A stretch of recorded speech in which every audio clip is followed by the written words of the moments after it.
Hi everyone, in this video, we will show you how to fix blurry textures in Roblox. First, check your internet connection and make sure it's stable. If possible, use a wired Ethernet connection or move closer to your Wi-Fi router. Then restart your computer to refresh your system and network connection. Now open settings on your PC, then click apps from the left side. Next, select installed apps. Here, search for Roblox. Once you find Roblox player, click the three dots next to it. Then click uninstall and confirm the removal. Now click the three dots next to Roblox Studio and select uninstall as well. Once both applications have been removed, go back to your desktop and press Windows plus R to open the Run dialog. Now type %temp% and click OK. Select all the files and delete them. If some files are currently in use, simply skip them. Now open the Run dialog again. Type temp and click OK. Delete all the files in this folder as well to remove additional temporary system files.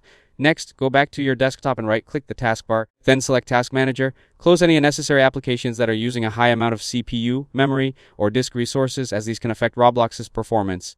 Now click the Start menu and search for Roblox Studio. Right-click it and select Run as Administrator. Then search for Roblox Player, right-click it, and also select Run as Administrator. Now open Google Chrome. Click the three dots in the top right corner.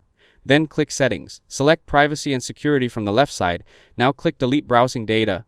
Check the boxes for browsing history, cookies and other site data, and cached images and files. Then click Delete Data. Finally, download and install the latest version of Roblox Player and Roblox Studio from the official Roblox website. Launch Roblox again and allow a few moments for the game textures to fully load after joining a server. If this video helped you out, don't forget to leave a like and subscribe to the channel. Thanks for watching, and I'll see you in the next one.